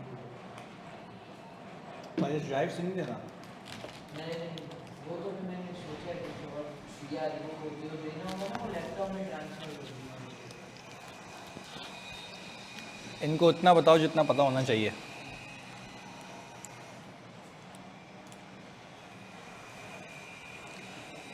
हाँ भाई, क्या नहीं हो रहा तुम लोगों से? ये हो रहा है ना? ओपनिंग पे काम किया तुम लोगों ने? ओपनिंग पे दोनों हो गया? गुड।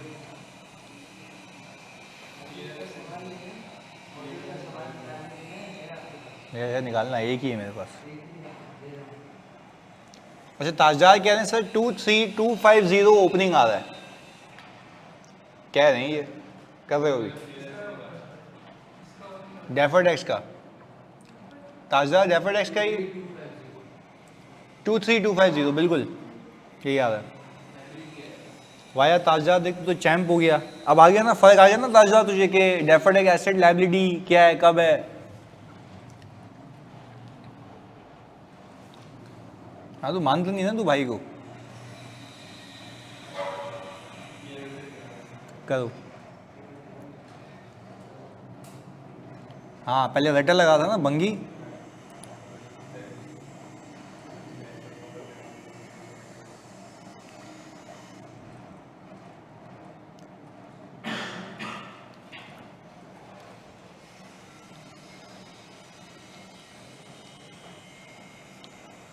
और 10 मिनट चाहिए, 2-3 मिनट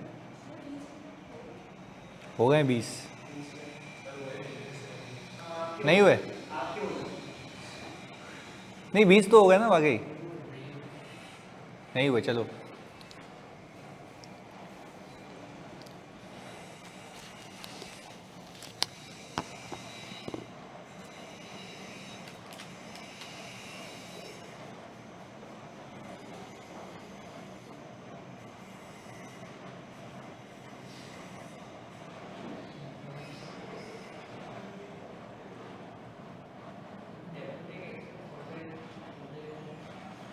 फॉर द ईयर ये बताया यहाँ पे किसी ने।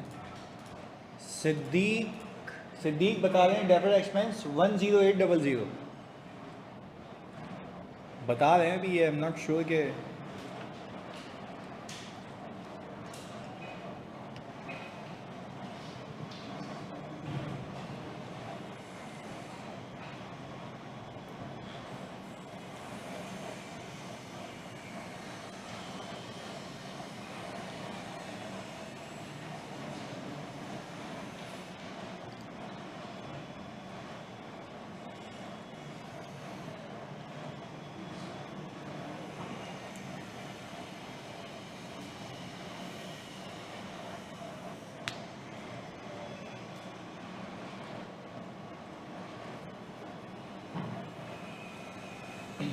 अच्छा हमारा कह रही है कि डेफर्ड टैक्स इनकम है 34800 की।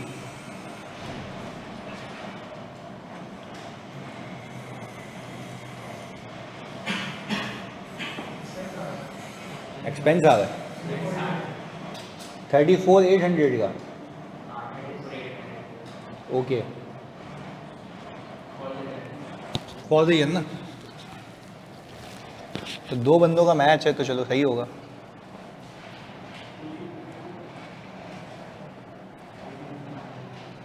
सॉलिड सवाल अलग किए सारे। नहीं नहीं नहीं नहीं, अपलोड करने के लिए। बाकी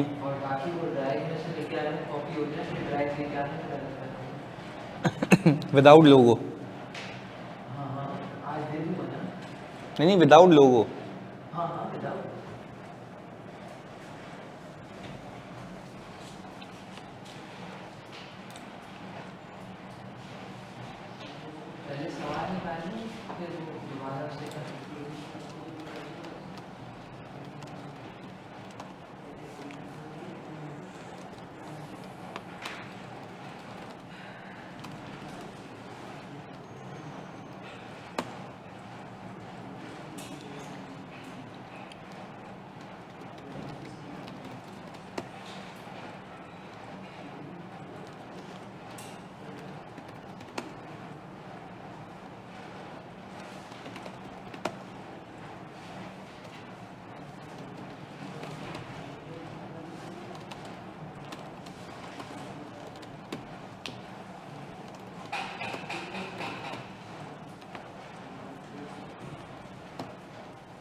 हाँ जी, ओपनिंग बैलेंसेस कुछ यही हैं, 9, 40, 70, 87, 500। आपने कहा ओपनिंग टैक्स बेस है 8 लाख रुपए, एडवांस फ्रॉम क्लाइंट वो कहता है कि रिसीट बेसिस पे इनकम मान लेता है, इसलिए इसकी टैक्स बेस 0 है। ग्रेचुटी पेएबल वो पेमेंट बेसिस पे एक्सपेंस मानता है, इसलिए इसकी टैक्स बेस 0 है। और फी रिसीवेबल जब वो इनकम को ही नहीं मानता तो उसके रिसीवेबल को भी नहीं मानता। तो I think these are the differences as at January 1, 2017। Opening की कहानी हो गई। अच्छा, आप जरा एक एक करके डिफरेंस जल्दी जल्दी मुझे बताना ओपनिंग पे पहले। अगर मैं अकाउंटिंग कैरिंग अमाउंट को टैक्स बेस से कंपेयर करूं तो एसेट कहां पे कम है टैक्स में, तो वहां पे डेप्रिसिएशन ज्यादा है, तो टैक्स वाले ने बोला होगा भाई माइनस करो, तो किसी इनकम को टैक्स होने से रोका होगा। तो हमने क्या किया होगा, इसके ऊपर डेफर्ड टैक्स एक्सपेंस और आज तक डेफर्ड टैक्स लायबिलिटी रिकॉर्ड की होगी 25,000 रुपए की। आ जाएं जी, ये कंक्लूड हो गया, हमने यहाँ पे लिख दिया डेफर्ड टैक्स लायबिलिटी 30% है। ओके, 30 आ गया। अच्छा भाई, एडवांस फ्रॉम क्लाइंट, जल्दी जल्दी जल्दी सोचने का तरीका मुझे बताओ। एडवांस फ्रॉम क्लाइंट आपकी टैक्स बेस 0 क्यों है? नहीं, इनकम मान लेता है वो। देखो उल्टा नहीं बोलना कभी भी, वो मैं कह रहा हूं कि भाई जब आपको पैसे मिल गए तो उसने रिसीट बेसिस पे ही इनकम मान ली, तो उसके लिए लायबिलिटी नहीं बनती। तो हम ये कह रहे हैं, वेरी गुड, हम ये कह रहे हैं जो आज तक हमारे लिए लायबिलिटी है, आज तक उसके लिए इनकम है। तो आज तक जब उसके लिए इनकम है तो टैक्सेबल इनकम ज्यादा रही होगी, टैक्स भी, अकाउंटिंग का टैक्स कम। तो हमने कहा होगा कि भाई इस पर टैक्स बनता ही नहीं है, तो सेविंग क्लेम करने के लिए हमने डेफर्ड टैक्स इनकम बुक की होगी और उसके अगेंस्ट में एसेट। ग्रेचुटी का बताओ, ग्रेचुटी का पेएबल 0 क्यों है? तो वो बोल रहा है कि भाई मैं ना डेबिट को मान रहा हूं ना क्रेडिट को, जब पे करोगे तब मानूंगा, यानी डिडक्शन लेना आगे। तो जब जब मैंने बात समझिएगा, यानी मेरे पास एक्सपेंस बुक हुआ हुआ, टैक्स वाले ने इसको ऐड बैक करवाया होगा, तो जब टैक्स वाले ने आज तक इसको ऐड बैक करवाया होगा तो उसने डिडक्शन क्लेम करने नहीं दी। तो हमने क्या किया, उसके ऊपर डिडक्शन क्लेम करके आज तक इसके ऊपर डेफर्ड टैक्स एसेट बुक किया होगा। फी रिसीवेबल आपने अक्रूवल बेसिस पे एक इनकम मानी हुई है आज तक, जबकि उसने आज तक इनकम, तो इसके ऊपर टैक्स बनता तो है ना, तो आपने टेक्निकली,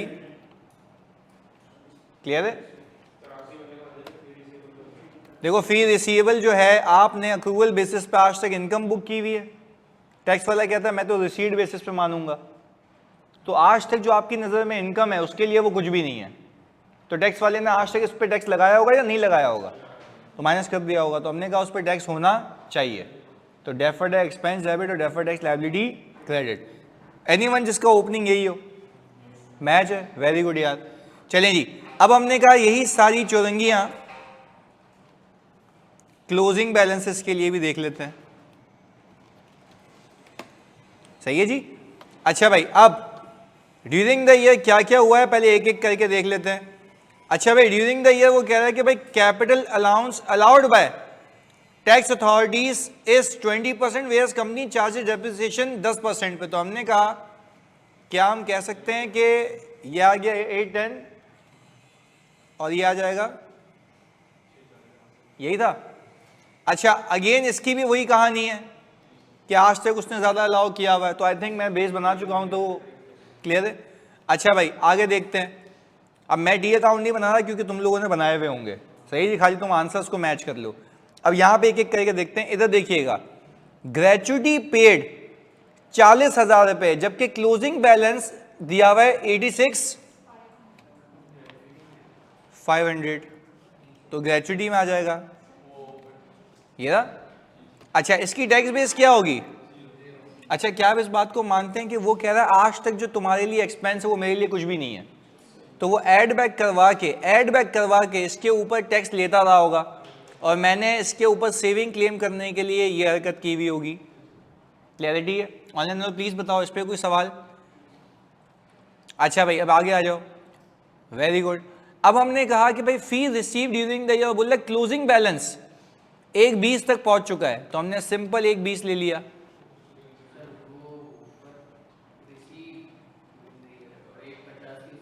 फी रिसीव्ड, नहीं नहीं ये तो सही है ना, नहीं 1/20 तो ये यहीं आएगा ना। चलें जी, अब मुझे एक बात बताएं, यहाँ पर देखें अगेन मैं रीड कर लेता हूँ, हो सकता है गलत कर रहा हूँ इधर। फी रिसीव ड्यूरिंग द ईयर ये है, तो वो बोल रहा है कि भाई इसका बैलेंस 1/20 तक पहुंच चुका है, तो ये वो फी है, सही है। नहीं देखो वो बोल रहा है कि ये रीच हो चुका है 1,20,000 तक, तो साल के आखिर का उसने बैलेंस दे दिया ना आपको 1,20,000। अच्छा हम कह रहे हैं कि जो आज तक हमारे पास इनकम है, उसकी नज़र में इनकम वो लेस करवाता रहा होगा, तो उसके ऊपर उसने टैक्स लगाया नहीं होगा, तो लगना चाहिए। तो हमने कहा भाई हमने इसके ऊपर डेफर्ड टैक्स एक्सपेंस और लायबिलिटी बुक की होगी आज तक। आ जाएं जी एडवांस फ्रॉम क्लाइंट पे, प्लीज सुनिएगा। कंपनी प्रोवाइड करती consultancy service, the advance mention above relates to it. During the year हमने 1,50 की सर्विसेज दी हैं, सही है, और हमने फर्दर उनसे पैसे रिसीव किए हैं कितने, 1,20 के। तो इसका अकाउंट बना लेते चलो, ताकि एक क्लैरिटी आ जाए।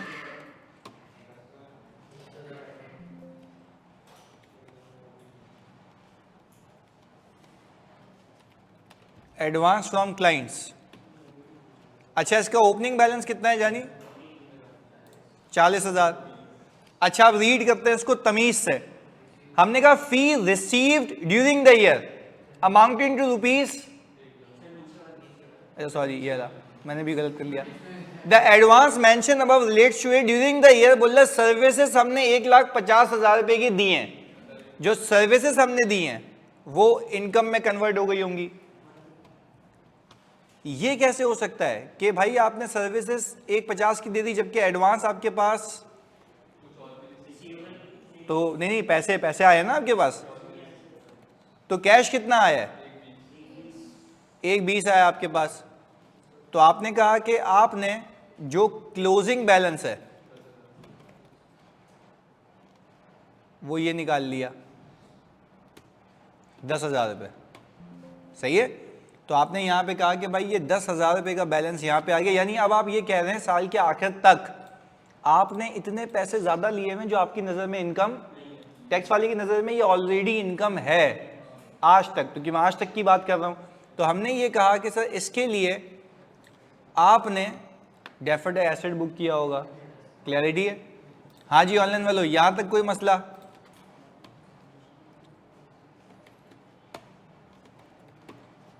क्लियर जान, जल्दी बता दो। ओके अच्छा सर, अब एडवांस फ्रॉम क्लाइंट का अकाउंट बनाने के बाद मैं अगर यहां पर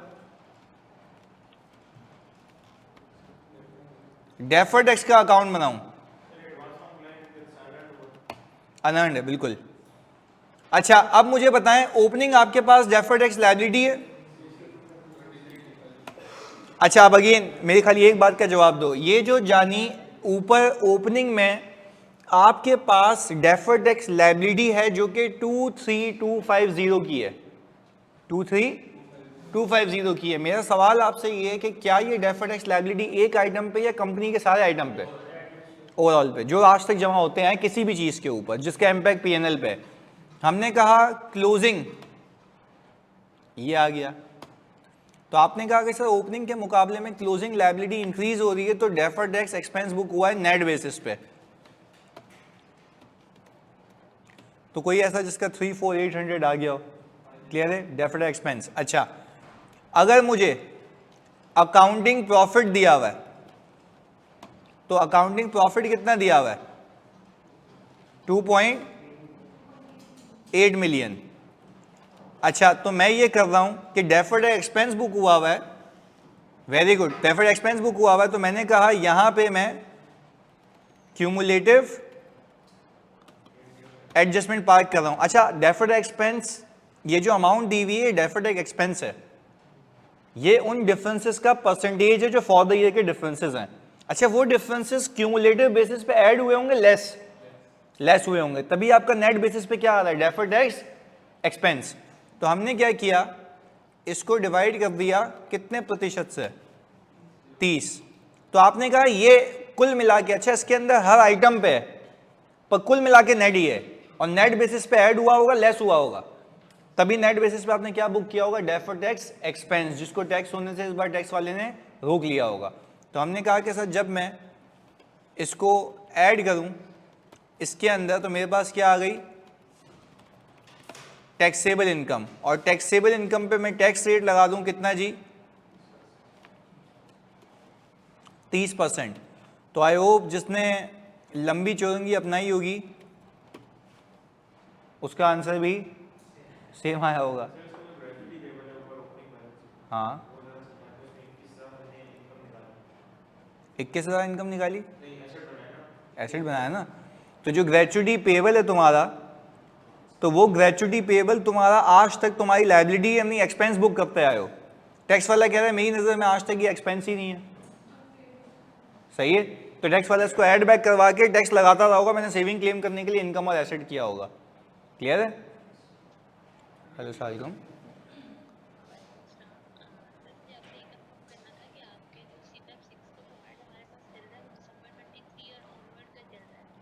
यस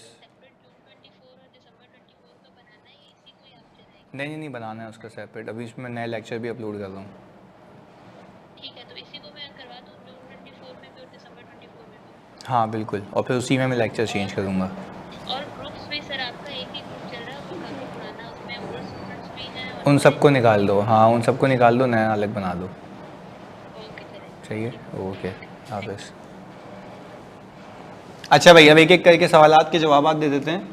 सर वो डायरेक्ट पीएनएल से ही एडजस्ट करेंगे, कौन सा सर? परमानेंट डिफरेंस का लिंक ओपनिंग, देखो परमानेंट डिफरेंस का ओपनिंग क्लोजिंग में कुछ भी नहीं होगा, वो डायरेक्टली पीएनएल में एडजस्ट हो जाएगा। हाँ बिल्कुल भाई, आप देखो अगर एग्जामिनर आपको कह रहा है कि मुझे tax expense for the year निकाल के दे दो, तो for that you need current tax, अलग से ऐड करके निकाल दो भाई। मतलब ये आपकी टेक्निक है ना, आप तो मकाम पे पहुंचना है ना भाई। मैं अगर बेवकूफ़ी की तरह एक एक डिफरेंस निकालूं, ऐड लेस करूं, तो आंसर तो यही आना है, तो मैं सीधा कर लूँगा। बस ख्याल रखना है किसका, परमानेंट डिफरेंस का। सही है सर। एडवांस फ्रॉम क्लाइंट का क्लोजिंग बैलेंस बता दें, बिल्कुल बता देता हूँ। देखें वो एडवांस फ्रॉम क्लाइंट में ये कह रहा है कि आपके पास ओपनिंग ये था, आपने सर्विसेज प्रोवाइड करनी। सर्विसेज प्रोवाइड करने का मतलब है आपने वो सर्विस प्रोवाइड करके उसको इनकम को अर्न कर लिया। तो अर्न करने की एंट्री क्या बनती है, एडवांस डेबिट और इनकम। तो यहाँ पे देखो एडवांस डेबिट हो गया बाप, क्लियर है। अच्छा फिर मैंने क्या कहा, उन्होंने और पैसे दिए 1/20, तो जो पैसे दिए होंगे तो फिर एडवांस में आए होंगे, तो हमने उसकी एंट्री क्या बनाई होगी, कैश डेबिट अनअर्न्ड क्रेडिट। तो समझे पूरे साल में हुआ क्या होगा, एडवांस के नाम पे 1/20 आए, जिसमें से सर्विस कितने की दे दी, 1/50 की, इसलिए क्योंकि ओपनिंग भी पड़ा हुआ था। बिल्कुल, तो हमारे पास क्लोजिंग 10 बच गया। क्लियर हो आप? एडवांस रिसीव्ड का क्लोजिंग सोल्यूशन में 1/20 है, हैं?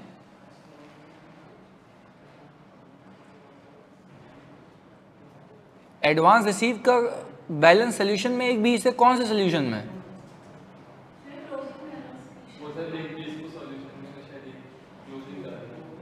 नहीं वो इसका है, वो इसका है 1/20 फी रिसीवेबल का।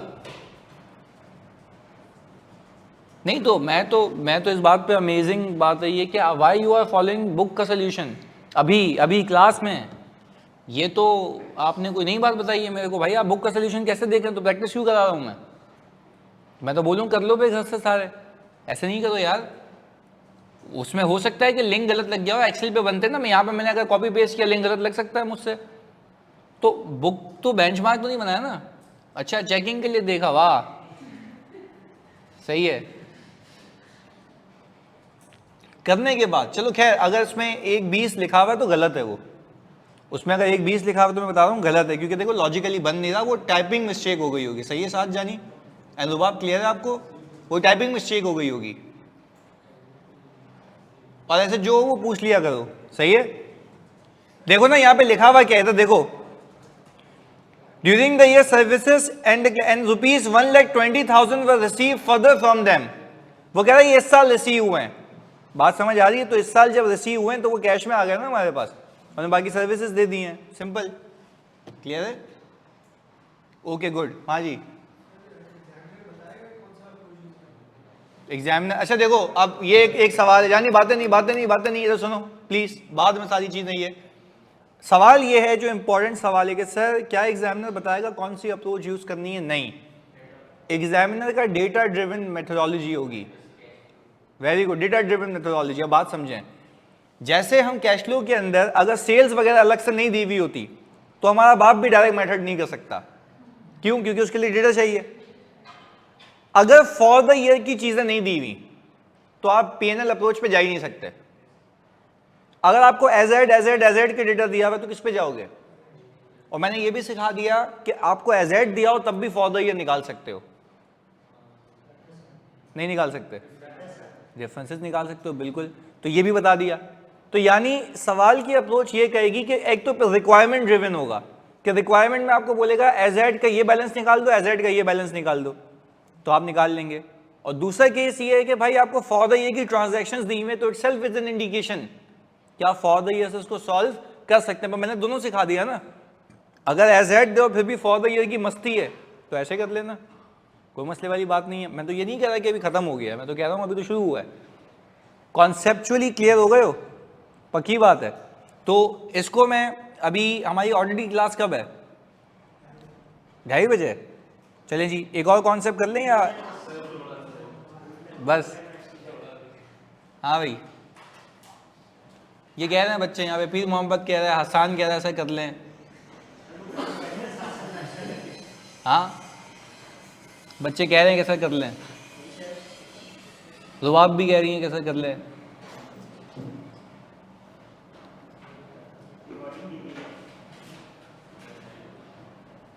रिकॉर्डिंग दे दूं? अच्छा, अलिशबा भी कह रही हैं ऐसा कर ले। ओके, मैं तो बोल रहा हूँ सब बच्चे कह रहे हैं। चलो चलें चलें, मुझे पता है मर जाएंगे आप लोग। मैं पीडीएफ दे देता हूँ आपको, आप चलें। पर एक खाली मैं आपको एक कॉन्सेप्ट दे दूंगा बस, प्लीज़ वो कर लेना। सही है? एक कॉन्सेप्ट बिल्कुल माइनर सा होगा। सही है? वो आराम से कल, आज नहीं कल दूंगा। संडे है ना, संडे को तो कुछ करना है तुम लोगों ने, तो वो चलो जी। ओके, अल्लाह हाफ़िज़ जी।